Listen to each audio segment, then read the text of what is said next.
তো বন্ধুরা, চলে এলাম কিছু কথা বলতে বাংলাদেশ নিয়ে।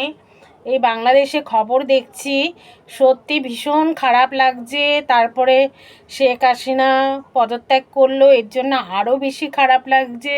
কি উত্তপ্ত বাংলাদেশ হয়ে গেছে বন্ধুরা, সেটাই ভাবছি যে কি হবে।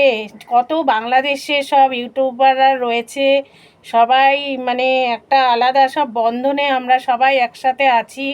কত ভালো লাগছে। এখন তো শুনছি সব কিছুই বন্ধ হয়ে যাবে, এটাও শুনে খুব খারাপ লাগছে। তো দেশ ছেড়েই নাকি শেখ হাসিনা চলে গেছে তার বোনকে নিয়ে। তো খবরে দেখছি তো কি উত্তপ্ত হয়ে রয়েছে বাংলাদেশ, দেখে তো ভীষণই খারাপ লাগছে। তাড়াতাড়ি চাইছি যে মানে সব কিছু যেন নিয়ন্ত্রণে আসে, আবার যেন বাংলাদেশটা আগের মতো হয়ে যায়।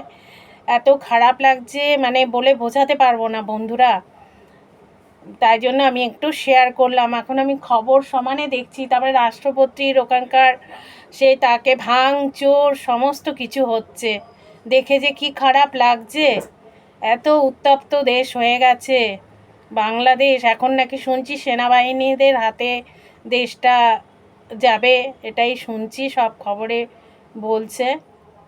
তো ভালো লাগছে না এরকম দেশে যদি এইরকম হয়, এত মানুষের খুন খারাপি, এগুলো কত মায়ের কোল খালি হয়ে যাচ্ছে বন্ধুরা, সেগুলোও দেখছি, ভাবছি, শুনছি, সব ভীষণই খারাপ লাগছে। মর্মান্তিক ঘটনা বাংলাদেশে চলছে।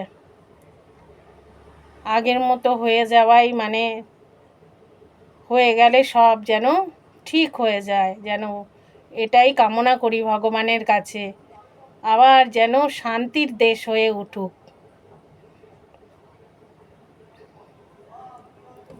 এটাই বলতে এলাম বন্ধুরা। ভালো লাগছে না, মনটা ভীষণই খারাপ লাগছে।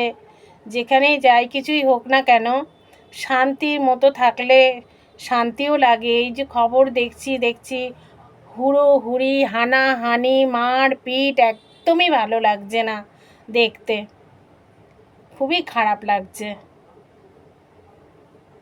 তো সবাইকেই বলছি, সবাই তোমরা প্রার্থনা করো যেন বাংলাদেশ আগের মতো আবার সুন্দর হয়ে যায়, শান্তির দেশ হয়ে যায় আবার। কেউ চায় না এরকম হোক, কোনো দেশেই যেন এরকম অশান্তি হলে ভালো লাগে না। সবাই চায় সব দেশই শান্তিতে থাকুক, তাই না বন্ধুরা? একদমই ভালো লাগছে না। ঠিক আছে, তোমরাও প্রেয়ার করো, আমিও প্রেয়ার করছি ভগবানের কাছে যেন সব ঠিক হয়ে যায়, আগের মতো হয়ে যায়।